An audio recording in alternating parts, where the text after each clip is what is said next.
Welcome to వార్తా 9 news. ముందుగా headlines చూద్దాం. జూబ్లీ హిల్స్ ఉప ఎన్నిక కాంగ్రెస్ బలం పెంచుతుందని మీనాక్షి వ్యాఖ్య.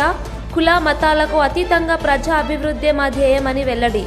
రాహుల్ గాంధీ ఆశయాలతో ప్రజా సంక్షేమ దిశగా కాంగ్రెస్ కదలిక. ఏపీలో 10 లక్షల కోట్లు పెట్టుబడులు సాధించామన్న మంత్రి లోకేష్. 16 నెలల్లోనే ఏపీకి దేశంలోని అత్యధిక పెట్టుబడులు వచ్చాయని వెల్లడి. డబుల్ ఇంజిన్ ప్రభుత్వం అభివృద్ధి బుల్లెట్ ట్రైన్లా దూసుకెళ్తోందన్న లోకేష్. పరిశ్రమల వృద్ధితో ఏపీ యువతకు పెద్ద ఎత్తున ఉద్యోగ అవకాశాలు. బీహార్లో పరిశ్రమల విస్తరణకు హామీ ఇచ్చిన అమిత్ షా. యువత ఉపాధి, వికసిత బీహార్ నిర్మాణమే లక్ష్యమని వెల్లడి. భద్రత, అభివృద్ధి రెండు సమానంగా తీసుకెళ్తామన్న హోంమంత్రి. డిఫెన్స్ కారిడార్ సహా పలు పరిశ్రమల ప్రాజెక్టుల ప్రకటన. జూబ్లీహిల్స్ బైక్ ర్యాలీలో కిషన్ రెడ్డి ఫైర్. అభివృద్ధిపై ప్రశ్నలు. డ్రైనేజీ, త్రాగునీరు, దీపాలు లేవు, ఇదేనా అభివృద్ధి అని ప్రశ్నించిన మంత్రి. కాంగ్రెస్, బీఆర్ఎస్ గెలిచి జూబ్లీహిల్స్ ను నిర్లక్ష్యం చేశాయని విమర్శ. మహిళలపై 2500 హామీ మోసమని కిషన్ రెడ్డి వ్యాఖ్య. ఆలయ భద్రతలో ప్రభుత్వం విఫలమైందన్న సజ్జల. ఇంటెలిజెన్స్ విఫలమైంది, భక్తుల ప్రాణాలు ప్రమాదంలో ఉన్నాయని వ్యాఖ్య. ఆలయ ఘటనలపై ప్రభుత్వంపై సజ్జల రామకృష్ణారెడ్డి విమర్శ. భద్రతా చర్యలు పటిష్టం చేయాలని అధికారులకు ఆదేశాలు. ముఖ్యమంత్రి చంద్రబాబు నాయుడు లండన్ పర్యటనలో ప్రపంచ స్థాయి పారిశ్రామికవేత్తలతో వరుసగా చర్చలు జరిపారు. Rolls Royce group CTO Nikki Grady Smith తో భేటీ అయి ఏపీలో ఉన్న అవకాశాలను వివరించారు. ఏరో ఇంజిన్లు, డీజిల్ ప్రొపల్షన్ సిస్టమ్స్ తయారీలో రోల్స్ రాయల్స్ కు ఉన్న అనుభవాన్ని రాష్ట్రాభివృద్ధికి వినియోగించాలన్నారు. ఓర్వకల్లులో ఎంఆర్ఓ యూనిట్ ఏర్పాటు, విశాఖ, తిరుపతిలో గ్లోబల్ కాంపోనెంట్ సెంటర్స్ ప్రారంభమై చర్చించారు. భోగాపురం విమానాశ్రయం సమీపంలో ఏవియేషన్ ఎకోసిస్టమ్ నిర్మాణం సాధ్యమని చెప్పారు. SRAM, MRAM group chairman Shailesh Hiranandani, శాంకో హోల్డింగ్స్ చైర్మన్ సంపత్ కుమార్ మల్లాయిలతో సమావేశమై సెమీకండక్టర్, ఎనర్జీ స్టోరేజీ రంగాల్లో పెట్టుబడులపై చర్చించారు. ఏపీలో వనరులు, మౌలిక సదుపాయాలు సమృద్ధిగా ఉన్నాయని చంద్రబాబు వివరించారు. గ్లోబల్ సంస్థలను ఆహ్వానిస్తూ పరిశ్రమల అభివృద్ధి రాష్ట్ర భవిష్యత్తు అన్నది ఆయన సందేశం. వచ్చే ఏడాదిలో 120 గ్లోబల్ క్యాపబిలిటీ సెంటర్లను ప్రారంభించి కొత్తగా 1.2 లక్షల మందికి ఉద్యోగాలు కల్పించాలని లక్ష్యంగా పెట్టుకున్నామని మంత్రి దుద్దిల శ్రీధర్ బాబు అన్నారు. సోమవారం హైదరాబాద్ హైటెక్ సిటీలోని నాలెడ్జ్ పార్క్ ఏర్పాటు చేసిన వాన్గార్డ్ న్యూ ఇండియా ఆఫీస్ను డిప్యూటీ సీఎం భట్టి విక్రమార్కతో కలిసి ఆయన ప్రారంభించారు. ఈ ఉద్యోగాలను అందిపుచ్చుకునేలా నైపుణ్య శిక్షణ అందిస్తామన్నారు.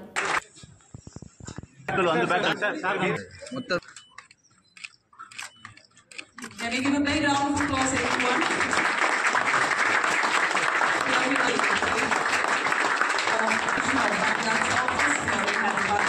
Thank you so much, sir. Thank you for doing this.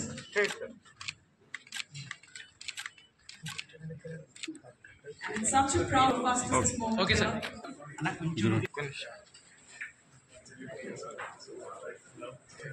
Cell phone down చేయండి.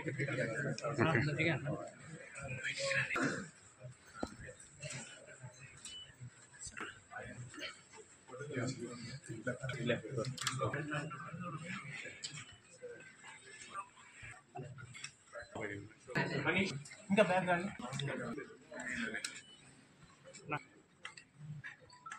సేమ్.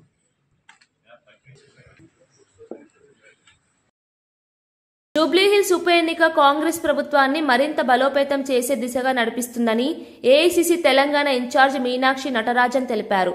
సోమవారం మీడియాతో మాట్లాడిన ఆమె కులమతాలకు అతీతంగా ప్రజా శ్రేయస్సు, అభివృద్ధి కోసం కాంగ్రెస్ కృషి చేస్తుందన్నారు. బడుగు బలహీన వర్గాలకు నిజమైన న్యాయం జరిగేది కాంగ్రెస్ ద్వారానే అని వ్యాఖ్యానించారు. రాహుల్ గాంధీ ఆకాంక్ష ప్రతి కుటుంబం సుఖశాంతులతో జీవించే బలమైన ఐక్యత గల దేశం కావడమని ఆమె అన్నారు. జూబ్లీహిల్స్ ఉప ఎన్నికలో ప్రజల తీర్పు కాంగ్రెస్ పాలన పట్ల ఉన్న విశ్వాసానికి నిదర్శనంగా నిలుస్తుందని మీనాక్షి పేర్కొన్నారు. తెలంగాణలో అభివృద్ధి, సంక్షేమం కలిసి నడిచే కొత్త రాజకీయ పంతాను కాంగ్రెస్ స్థిరపరుస్తుందని ఆమె స్పష్టం చేశారు. चाहे हमारे क्रिश्चियन समाज के लोग हैं, चाहे हमारे हिंदू समाज की बहनें हैं, चाहे हमारी दलित समाज की बहनें हैं, लंबाड़ा समाज की बहनें हैं, कोई भी क्यों न हो, सबको बराबरी से आगे बढ़ने का मौका मिले, ये राहुल जी का सपना है। और ये सपना हम तब पूरा कर सकते हैं जब हम पूरे देश में एक बदलाव की शुरुआत करें। चुनाव आयोग ने पिछले समय में जिस तरह की धांधलियां की हैं, उसके खिलाफ अगर हमें आवाज उठानी है तो उसकी शुरुआत हमें जुबली हिल्स से करनी होगी। और इसीलिए मैं आपसे कहना चाहती हूं कि ये एक असेंबली का चुनाव नहीं है, ये इस बात का चुनाव है कि आने वाले तेलंगाना का भविष्य क्या होगा। क्या यहाँ पर गरीब को हमेशा के लिए बारीक चादर मिलेगा? क्या यहाँ पर हमारी माता बहनों को आजादी से बस में घूमने का मौका मिलेगा? क्या उनको उनका न्याय और उनका हक मिलेगा? क्या हमारे प्रदेश में गरीब लोग हो कि अमीर हो कि मध्यम वर्ग के लोग हो, उनको मुफ्त बिजली मिलेगी? क्या हमारे गरीब लोगों को मकान मिलेंगे? किस तरह के तेलंगाना का हम निर्माण करेंगे जहां पर सबको बराबरी से आगे बढ़ने का मौका मिले, या केवल चंद बड़े लोगों को आगे बढ़ने का मौका मिले? इसका चुनाव है। और ये चुनाव भाई नवीन यादव लड़ रहे हैं, लेकिन असल में एक विचारधारा लड़ रही है, एक ऐसी विचारधारा जिसका विश्वास है कि आपको रोजगार का हक मिलना चाहिए, आपको शिक्षा का हक मिलना चाहिए, बहनों को सर उठाकर जीने का हक मिलना चाहिए, बहनों को सुरक्षित होकर के पूरे तेलंगाना में घूमने का मौका मिलना चाहिए।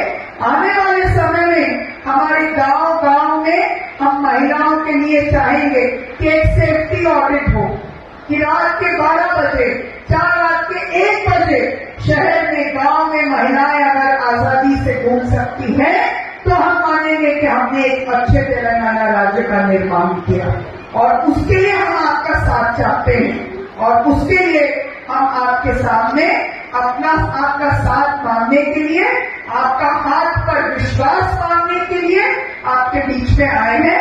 मैं आपसे विनम्रता से अनुरोध करती हूँ, अपील करती हूँ कि हमारे भाई नवीन यादव जी को आप अपना सहयोग दें, और आपका ये एक वोट एक बहुत बड़े बदलाव को दस्तक दे रहा है। जो जुबली हिल्स से चालू तो होगा, 28 में तेलंगाना में दोबारा कांग्रेस की सरकार बनाएगा, और 29 के 15 अगस्त में लाल किले पर राहुल जी प्रधानमंत्री के तौर पर तिरंगा झंडा फहराएंगे, उसके लिए कि आपको आपका हक मिल सके, आप सुरक्षा के साथ सर उठाकर चल सके, आप बिना किसी भेदभाव के आगे बढ़ने का, शिक्षा में, स्वास्थ्य में, रोजगार में आगे बढ़ने का मौका ले सके। इसके लिए आपके बीच में ये चुनाव है। आप सबका भरपूर आशीर्वाद और प्यार हम अपने भाई नवीन यादव के लिए चाहते हैं। और जब बहनों का आशीर्वाद मिलता है तो हमारे यहाँ कहा जाता है कि वो आशीर्वाद फलता है और वो आशीर्वाद कामयाब होता है, और भाई को विधानसभा चुनाव के द्वार दिखाकर वो आपकी लड़ाई लड़ सके, इसके लिए आप उनको मजबूत करें। इसलिए हम आपके पास, आपके पंजे पर आप सबका समर्थन, आशीर्वाद और प्यार लेने के लिए आए हैं। आप सब एक बार कांग्रेस को सेवा करने का अवसर प्रदान करें। इस विधानसभा क्षेत्र में लंबे समय से कांग्रेस का जनप्रतिनिधि नहीं रहा, तो जरूरी है कि बहुत बार आपने उनको मौका दिया, तो एक अवसर आप हमको भी दें। ये अपील हम आपसे करने के लिए आए हैं। बहुत बहुत धन्यवाद। जय हिंद, जय भारत, जय जय। బీహార్లో జరిగిన భారీ సభలో కేంద్ర హోంమంత్రి అమిత్ షా ప్రసంగించారు. ఎన్డీఏ ప్రభుత్వం మరోసారి అధికారంలోకి వస్తే డిఫెన్స్ కారిడార్తో పాటు పలు జిల్లాల్లో పరిశ్రమలు ఏర్పాటు చేస్తామని ప్రకటించారు. యువతకు ఉపాధి అవకాశాలు కల్పించడమే లక్ష్యమని పేర్కొన్నారు. వికసిత బీహార్ కోసం పరిశ్రమల విస్తరణ అవసరమన్నారు. బీహార్ను అభివృద్ధి రాష్ట్రంగా తీర్చిదిద్దేందుకు కేంద్రం కట్టుబడి ఉందని చెప్పారు. భద్రత, అభివృద్ధి రెండింటినీ సమానంగా తీసుకెళ్తామని హామీ ఇచ్చారు.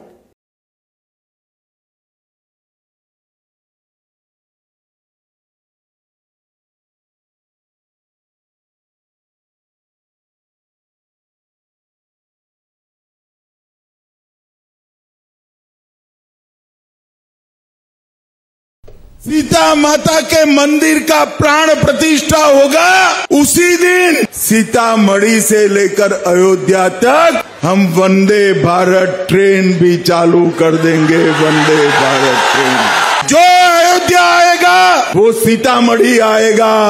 बिहार के टूरिज्म को बहुत बड़ा फायदा होने वाला है। ये पुनौरा धाम सिर्फ एक जिले के लिए नहीं, समग्र क्षेत्र के लिए बहुत बड़ा विकास का कारण बनने वाला है। यहाँ पर चुनाव का नतीजा जानना चाहते हो क्या? अरे जोर से बोलो, जानना है क्या? तो मेरी बात याद रखना, 14 नवंबर 8 बजे बैलेट बॉक्स खुलेंगे और एक बत्ते बत्ते लालू राहुल की पार्टियों का सुपड़ा साफ। రాష్ట్రానికి ఆర్థిక సవాళ్లు ఉన్న విద్య, వైద్య రంగాల పట్ల ప్రభుత్వం అత్యంత ప్రాధాన్యం చూపుతోందని రెవెన్యూ మంత్రి పొంగులేటి శ్రీనివాసరెడ్డి అన్నారు. ప్రజల జీవన ప్రమాణాలు మెరుగుపడాలంటే మంచి విద్య, సమర్థ వైద్య సేవలే మూలమని చెప్పారు. విద్యార్థులకు నాణ్యమైన విద్య అందించడానికి ప్రత్యేక చర్యలు తీసుకుంటున్నామని పేర్కొన్నారు.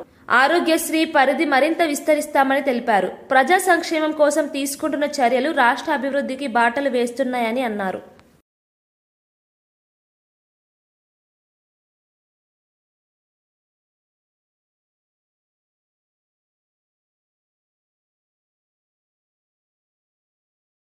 ప్రధానంగా 8 కోట్ల రూపాయలతోటి విఎస్టి హైదరాబాద్ రౌండ్ టేబుల్ వారు నిర్మిస్తున్న 60 గదుల భవనము, అంగన్వాడీ సెంటరు, డైనింగ్ హాలు ప్రత్యేకంగా నేను విఎస్టి యాజమాన్యాన్ని అభినందిస్తున్నాను.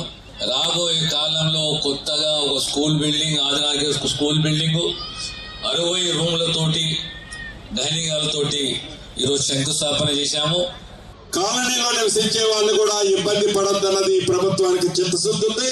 అంత క్లారిటీగా గౌరవ ముఖ్యమంత్రి రేవంత్ రెడ్డి గారు కూడా చెప్పడం జరిగింది. రేషన్ బియ్యం, సన్న బియ్యం మీ ఇళ్ల దగ్గరే ఇక్కడే ఇవ్వడం జరుగుతుంది. దాన్ని ఈ నెల 10వ తారీఖు నుంచే కూడా ఇస్తారని కూడా తెలుపుతున్నాను. అఫ్జల్గంజ్, నాంపల్లి, చార్మినార్, పటాన్చెరు ఈ 4 ప్రాంతాలకి బస్సులు ఇబ్బంది ఉందని చెప్పడం జరిగింది. ఆ శాఖ మంత్రివర్యులు కూడా ఈ రోజు రావాల్సి ఉంది. అనుకోకుండా ఒక దురదృష్టకరమైన సంఘటన జరిగి ఆర్టీసీ బస్సులో సుమారు 19 మంది కంకర లోడ్ పడి చనిపోయారు. గౌరవ మంత్రివర్యులు అక్కడికి వెళ్లిన కారణంగా ఇక్కడికి రాలేకపోయారు. కాబట్టి తప్పకుండా ఆ 4 ప్రాంతాలకు కూడా మరిన్ని బస్సులు డైరెక్ట్ గా రాబోయే వారం 10 రోజుల్లో ఏర్పాటు చేస్తామని కూడా ఈ వేదిక ద్వారా నా కుటుంబ సభ్యులైన ఈ కాలనీ వాసులందరికీ మరొకసారి చెప్తూ సెలవు తీసుకుంటున్నాను. మంత్రి నారా లోకేష్ తెలిపారు. రాష్ట్రం గత 16 నెలల్లో 10 లక్షల కోట్ల పెట్టుబడులను ఆకర్షించిందని. దేశవ్యాప్తంగా స్వదేశీ పెట్టుబడుల ఆకర్షణలో ఏపీ మొదటి స్థానంలో ఉందన్నారు. విజనరీ లీడర్ చంద్రబాబు నాయకత్వం డబుల్ ఇంజన్ బుల్లెట్ ట్రైన్ సర్కార్ మంత్రదండంలా పనిచేస్తోందని అన్నారు. పెట్టుబడిదారుల విశ్వాసం పెరిగిందని, పరిశ్రమల వృద్ధికి స్థిరమైన విధానాలు తీసుకువచ్చామని చెప్పారు. ఏపీలో ఐటీ, మ్యానుఫ్యాక్చరింగ్ రంగాలకు పెద్దపీట వేస్తున్నామని తెలిపారు. పెట్టుబడుల వల్ల ఉద్యోగావకాశాలు పెరుగుతున్నాయని అన్నారు. Everywhere we go, everyone is talking about it. That Andhra is able to get things done. YCP పాలనలో మహిళల గౌరవం దెబ్బతింటోందని ఎమ్మెల్సీ కావలి గ్రీష్మ మండిపడ్డారు. మహిళలను కించపరడమే వైసీపీ అజెండా అయిందని ఆమె ఆరోపించారు. అమరావతిలో నిర్వహించిన మీడియా సమావేశంలో మాట్లాడిన గ్రీష్మ వైసీపీ నేతల దురుసు వ్యాఖ్యలపై ప్రభుత్వం మౌనం సిగ్గుచేటు అని విమర్శించారు. టీడీపీ ప్రభుత్వం మహిళా సాధికారతకు ప్రత్యేక ప్రాధాన్యం ఇచ్చిందని గుర్తు చేశారు. మహిళల భద్రత కోసం కఠిన చట్టాలు తీసుకురావాలని డిమాండ్ చేశారు. ఇన్స్పైర్ చేస్తారే తప్పితే మమ్మల్ని ఎప్పుడు కిందకి లాగలేరు. ఈరోజు అమ్మ నారా భువనేశ్వరి గారు పీపీపీ పద్ధతిలోని హాస్పిటల్స్ కానీ కట్టడం ఉంటే బాగుంటుంది, కాలేజెస్ కానీ మెడికల్ కాలేజెస్ కానీ కడితే అది బాగుంటుంది అన్న ఉద్దేశంతో ముందుకు రావాలన్న ఉద్దేశంతో ఉన్నారు. అసలు నేను వైసీపీ నాయకులకు ఒకటే అడుగుతున్నా, అసలు మీకు పీపీపీ పద్ధతి అంటే ఏంటో తెలుసా? ప్రజల కోసం ప్రవేశపెట్టిన పీపీపీ పద్ధతి మీకు నచ్చకపోతే దయచేసి పక్కకు తప్పుకోండి. ప్రజల కోసం ఎవరైనా సేవా దృక్పథంతో ఆంధ్ర ప్రజల కోసం సేవ చేయటానికి ఎవరైనా వచ్చినప్పుడు ముందు వచ్చేటప్పుడు మీరు దానికి అడ్డం పడతా ఉంటే అది మేము సహించడానికి మేమేం ఇక్కడ సిద్ధంగా కూర్చోలేదు. మీకు ముందు చూపు లేదు, ప్రజల మీద దృష్టి లేదు. వైసీపీ నాయకులకు కానీ ఆ తాడేపల్లి ప్యాలెస్లో కూర్చున్న పులివెందుల ఎమ్మెల్యేకి కానీ చిన్న తరహా కొంచెం కూడా ఆంధ్ర రాష్ట్రంలోని ప్రజలు ఏమైపోతున్నారన్న బాధ బెంగ ఏం లేదు. మీకు కానీ ఒకవేళ ఉద్దేశం ఉండుంటే రాష్ట్ర ప్రజలు బాగుంది ఇది పీపీపీ పద్ధతి చాలా బాగుంది, రాష్ట్ర ప్రభుత్వం మంచి పని చేస్తుంది అనుకుని ముందుకు వస్తారు. లేదు, ఈ వైసీపీ నాయకులకు కానీ ఆ ప్యాలెస్లో కుళ్ళిపోతున్నాయి ఆ పులివెందుల ఎమ్మెల్యేకి కానీ లేకపోతే ఆ ప్యాలెస్లో పనిచేస్తున్న ఎవరికి రాష్ట్రం మీద దృష్టి లేదు, రాష్ట్ర ప్రభుత్వం మీద ఎలాంటి నమ్మకం లేదు. మీరు చెయ్యరు, ఎవరిని చెయ్యనివ్వరు. నేను ఇప్పటికే మీకు చాలాసార్లు పదే చెప్తూనే ఉన్నాం. ప్రతి ఒక్క ప్లాట్ఫామ్ మీద మీకు మరీ చాలా ముఖం మీద కొట్టినట్టు మరీ చెప్తున్నాం. అసెంబ్లీ నుంచి చివరికి రోడ్డు మీద ధర్నాలు ఎన్ని చేశామో ప్రతి ఒక్క దగ్గర చాలా క్లియర్గా వైసీపీ నాయకులకి టీడీపీ పోలిట్ బ్యూరో సభ్యుడు వర్ల రామయ్య మీడియా సమావేశంలో మాట్లాడుతూ అన్నగారి కుమార్తె మన అధినేత ధర్మపత్ని శ్రీమతి నారా భువనేశ్వరి గారికి లండన్లో లభించిన అంతర్జాతీయ సత్కారం ఆ పార్టీకి గర్వకారణమని అన్నారు. భువనేశ్వరి గారు ఐఓడి సంస్థ నుంచి డిస్టింగ్విష్డ్ ఫెలోషిప్ అవార్డు అందుకోనున్నారని తెలిపారు. ఇది మహిళా శక్తికి ప్రతీక అని, టీడీపీ మహిళా నాయకత్వానికి ఇది ప్రేరణగా నిలుస్తుందని పేర్కొన్నారు. ఎన్టీఆర్ స్ఫూర్తిని నిలబెట్టుకుంటూ భువనేశ్వరి సామాజిక సేవలో ముందంజలో ఉన్నారని చెప్పారు. ప్రపంచవ్యాప్తంగా తెలుగు ప్రజలు ఈ ఘనతపై గర్వపడుతున్నారని తెలిపారు. ఎంతో మందిని గౌరవించారు ఈ సంస్థ, ఎంతో మందిని. Hinduja group co chairman Gopichand గారిని, Aditya Birla centre for community initiatives chairperson Rajashree Birla గారిని, సన్ఫార్మా ఎండి దిలీప్ సంఘ్వి గారిని, Dubai electricity and water authority MD Saeed Mohammed గారిని, హీరో ఎంటర్ప్రైజెస్ గోయంకా గ్రూప్ సంస్థల చైర్మన్ సంజీవ్ గోయంకా గారిని, ఇటువంటి అత్యంత దిగ్గజాలని, క్వాలిటేటివ్ పర్సనాలిటీస్ని, ఆదర్శవంతమైన పర్సనాలిటీస్ని ఎంపిక చేయటం జరిగింది, గౌరవించడం జరిగింది, అవార్డు ఇవ్వటం జరిగింది, డిస్టింగ్విష్డ్ ఫెలోషిప్ ఇచ్చి గౌరవించడం జరిగింది. ఈ సంవత్సరం 2025 ఏడాదికి మా ప్రీతమ నేత మాన్యశ్రీ నారా చంద్రబాబు నాయుడు గారి ధర్మపత్ని, ప్రతి తెలుగుదేశం కార్యకర్తకి, ప్రతి తెలుగుదేశం సానుభూతి పరులకి, అందరికి కూడా 1,30,00,000 మంది సభ్యత్వం ఉన్న ఈ పార్టీ కార్యకర్తలందరికీ కన్నతల్లి లాంటి నారా భువనేశ్వరి గారిని ఎంపిక చేయటం మా అందరికీ గర్వకారణం. మేమందరం సంతోషిస్తున్నాం. మా తల్లి లాంటి భువనేశ్వరి గారికి ఈ రోజున ఇంత డిస్టింగ్విష్డ్ ఫెలోషిప్ వచ్చింది అని చెప్పి మేము చాలా సంతోషపడుతున్నాం. డిస్టింగ్విష్డ్ ఫెలోషిప్ అవార్డ్ 2025 మరలా ఆమె యాజమాన్యం వహిస్తున్న, ఆమె నిర్వహిస్తున్న ఈ హెరిటేజ్ ఫుడ్స్కి గోల్డెన్ పీకాక్ అవార్డు రావటం, అది ఎక్సలెన్స్ ఇన్ కార్పొరేట్ గవర్నెన్స్లో ఆమె పొందటం, 2 అవార్డులు కూడా రేపు లండన్లో స్వీకరించటం మా అందరికీ కూడా సంతోషదాయకంగా ఉంది. సంతోషిస్తున్నాం, మేము గర్వపడుతూ ఉన్నాం. Yes, she our mother. ఆమె మా తల్లి. కార్యక్రమం చేసింది ఒకసారి ఆలోచన చేయాలి. ఇంత దారుణమైనటువంటి పరిస్థితుల్లో రైతులు ఉన్నారు. ఈరోజు ఈ రాష్ట్రంలో ఉన్నటువంటి ప్రభుత్వ ఉద్యోగులంతా వాళ్ళకు రావాల్సినటువంటి బకాయిలు రాలే, వాళ్ళకు రావాల్సినటువంటి డిఎల్ రాలే, వాళ్ళకు రావాల్సినటువంటి ఐఆర్ రాలే. ఈరోజు వాళ్ళకు రావాల్సినటువంటి ఏ కార్యక్రమం ఇవ్వకపోగా వాళ్ళకు రావాల్సినటువంటి ఏ బెనిఫిట్ కూడా రానికుండా ఆపేసి ఈరోజు ఉద్యోగస్తులు ఒక రకమైనటువంటి సంక్షోభంలో నెట్టినారు. రెండవది, ఈ రాష్ట్రంలో ఉన్నటువంటి విద్యార్థులకు సంబంధించి విద్యార్థులంతా కూడా అనేక ఇబ్బందులు పడుతూ ఉంటే వాళ్ళకు సంబంధించినటువంటి సర్టిఫికెట్లు యాజమాన్యం ఇవ్వకుండా మాకు ఫీజు రింబర్స్మెంట్ గవర్నమెంట్ ఇచ్చినంత వరకు మేము సర్టిఫికెట్లు ఇవ్వడం లేదని చెప్పేసి వాళ్ళు ఇబ్బంది పెడతా ఉంటే ఈ యొక్క ప్రైవేట్ కళాశాలకు ఇచ్చేసినటువంటి ఫీజు రింబర్స్మెంట్ మీద దృష్టి పెట్టారా? ఈరోజు ఈ నెట్వర్క్ హాస్పిటల్స్కి అంతా కూడా ఆరోగ్యశ్రీ కింద చేసినటువంటి బిల్లులని మీరు చెల్లించకపోవడం వల్ల ఈరోజు ఎవరు ఇబ్బంది పడతా ఉన్నా వాళ్ళకు సంబంధించినటువంటి ఈ వైద్య బిల్లులు, ఈ వైద్య సదుపాయాలు దొరకకుండా పోవడం వల్ల వాళ్ళకు ఉన్నటువంటి పరిస్థితుల్లో ఆదుకునేటువంటి పరిస్థితిలో ఉందా? మరి ఇన్ని ఇబ్బందులు పడతా ఉంటే ఇవన్నీ కూడా వదిలిపెట్టి ఈరోజు ఈ ముఖ్యమంత్రి గారు కొడుకు చేసేది ఏంటంటే ఇన్వెస్ట్మెంట్స్ కోసము విదేశాలకు పోతున్నారట. ఈయనేమో ముఖ్యమంత్రి గారేమో లండన్కు పోయినాడు, వాళ్ళ కొడుకు ఏమైనా ఇటీవల ఆస్ట్రేలియాకు పోయినాడు. ఏం సాధించారు అని చెప్పి నేను అడుగుతున్నాను.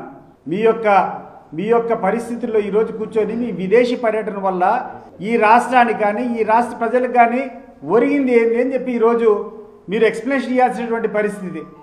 ఏమయ్యా గ్యాస్ సిలిండర్ సబ్సిడీ అని చెప్పినారు, ఈ యొక్క గ్యాస్ సిలిండర్లు ఏమైనా వచ్చినాయా? సబ్సిడీ అమౌంట్ మీకు పడిందా అంటే ఎక్కడే కానీ ₹1 రాలే. ఈరోజు పెన్షనర్స్ పెన్షన్లు గడిచిన 2 సంవత్సరాల నుంచి ఒక్క కొత్త పెన్షన్ అయినా వచ్చిందా?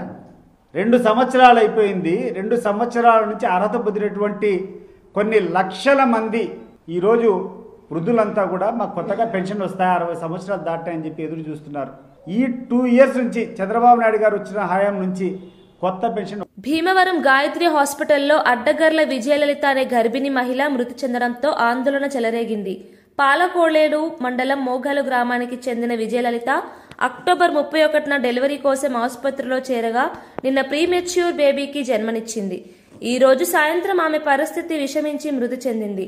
డాక్టర్ల నిర్లక్ష్యమే కారణమని కుటుంబ సభ్యులు ఆరోపించారు. ప్రస్తుతం శిశువు పరిస్థితి కూడా ఆందోళనకరంగా ఉందని వైద్యులు వెల్లడించారు. మృతురాలి బంధువులు ఆసుపత్రి ఎదుట ఆందోళనకు దిగారు. పోలీసులు సంఘటనా స్థలానికి చేరుకుని ఉద్రిక్తతను అదుపులోకి తెచ్చారు. జిల్లా వైద్యాధికారి దర్యాప్తు ఆదేశించారు. వైద్య నిర్లక్ష్యానికి పాల్పడిన వారిపై కఠిన చర్యలు తీసుకోవాలని ప్రజలు డిమాండ్ చేశారు. మేము ట్రై చేస్తాం, అన్ని పెట్టామని మాకు మెడిసిన్స్ అయ్యి రాసిస్తున్నారు, మేము తెస్తున్నాం సార్.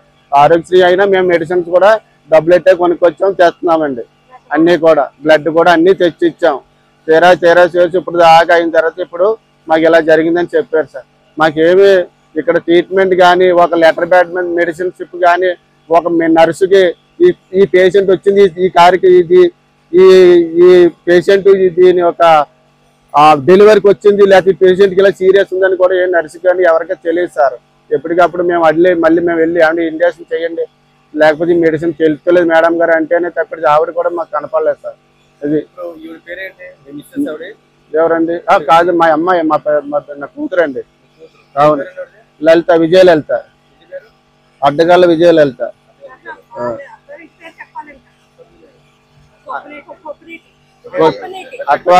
అత్తవారింటి పేరు కొప్పినేటి సూరిబాబు అండి. అలా భర్త పేరు కొప్పినేటి సూరిబాబు, భర్త పేరు కొప్పినేటి సూరిబాబు అండి. మా పాప అండి, మా పాప విజయలలిత. అదండి డాక్టర్ నిర్లక్ష్యం అండి. నేను శుక్రవారం పొద్దున జాయిన్ అయ్యామండి. సాయంత్రం వచ్చింది, ఇలా వచ్చి అలా చూసి వెళ్ళిపోయింది ఆవిడ. శనివారం పొద్దుట రాలేదు, సాయంత్రము రాలేదు, ఆదివారం పొద్దున కూడా రాలా. ఆదివారం మధ్యాహ్నం 4 టైంకి వచ్చింది ఆవిడ. 4 టైంకి వస్తే నేను సిస్టర్లు రోజు తిరగడమే. అమ్మ పొట్ట బేగ పెట్టేస్తుంది, అమ్మ పొట్ట బేగ పెట్టేస్తుంది, రండి అమ్మ చూడండి. ఒక సిస్టర్ వస్తుంది, అమ్మ నీకు ఒంట్లో బాగాలేదా, నీకు ఫీవరా, లేకపోతే నీకు కొడుకునే పట్టుకుందా ఏంటంటే మేము ఎందుకు జాయిన్ అయ్యామో కూడా సిస్టర్కి తెలియదండి. గంటకో సిస్టర్ వస్తుంది డెలివరీ, నేను సాయంత్రం అయ్యిందండి. గంటకో సిస్టర్ వస్తుంది. ఏంటి ప్రాబ్లం ఏంటి అన్నది కూడా సిస్టర్కి తెలీదు. నేను డాక్టర్ అన్నదే ప్రాబ్లం అండి. ఏమో కేవలం మా పిల్ల చచ్చిపోవడానికి డాక్టర్ అమ్మే కారణం. అర్థమైందా? మాధురి మేడం అండి.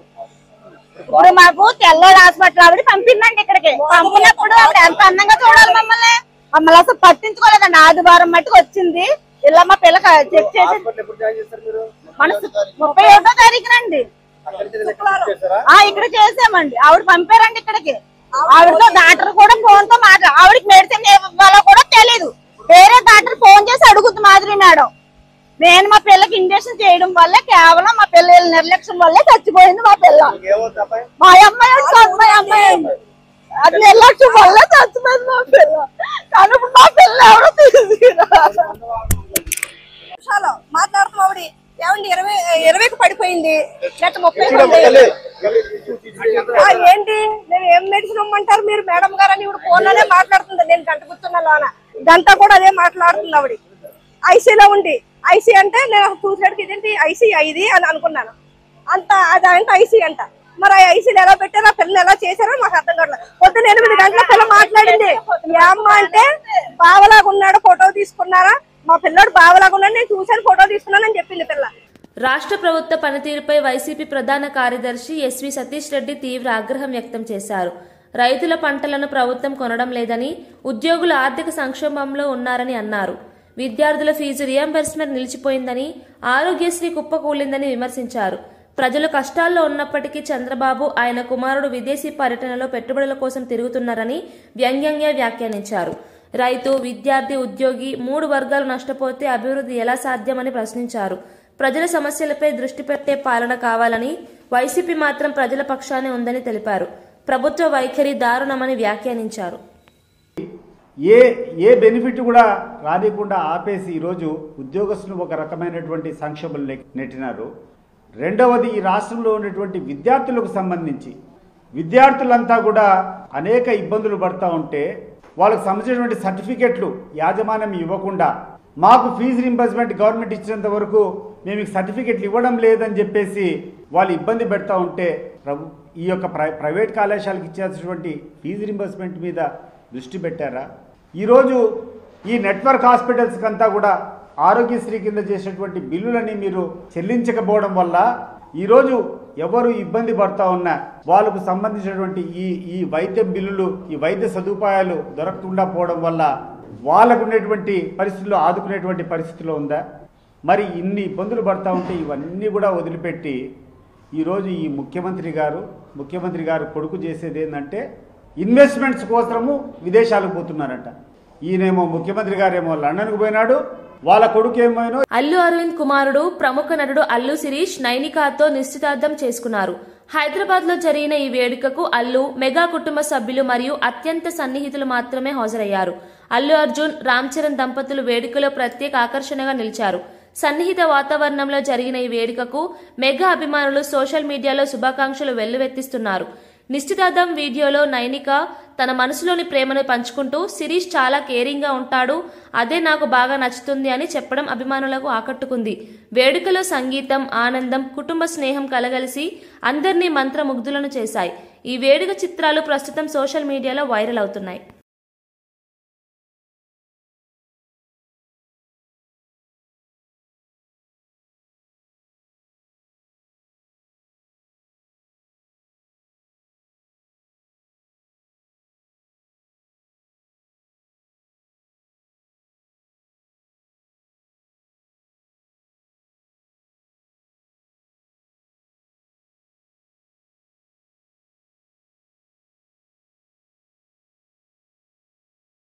బులెటిన్ ముగించే ముందు హెడ్లైన్స్ మరోసారి చూద్దాం.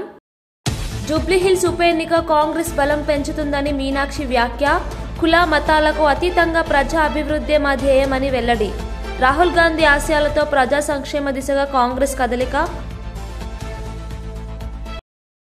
ఏపీలో 10 లక్షల కోట్లు పెట్టుబడులు సాధించామన్న మంత్రి లోకేష్. 16 నెలల్లోనే ఏపీకి దేశంలోని అత్యధిక పెట్టుబడులు వచ్చాయని వెల్లడి. డబుల్ ఇంజిన్ ప్రభుత్వం అభివృద్ధి బుల్లెట్ ట్రైన్లా దూసుకెళ్తోందన్న లోకేష్. పరిశ్రమల వృద్ధితో ఏపీ యువతకు పెద్ద ఎత్తున ఉద్యోగ అవకాశాలు. బీహార్లో పరిశ్రమల విస్తరణకు హామీ ఇచ్చిన అమిత్ షా. యువత ఉపాధి, వికసిత బీహార్ నిర్మాణమే లక్ష్యమని వెల్లడి. భద్రత, అభివృద్ధి 2 సమానంగా తీసుకెళ్తామన్న హోంమంత్రి. డిఫెన్స్ కారిడార్ సహా పలు పరిశ్రమల ప్రాజెక్టుల ప్రకటన. జూబ్లీహిల్స్ బైక్ ర్యాలీలో కిషన్ రెడ్డి ఫైర్. అభివృద్ధిపై ప్రశ్నలు.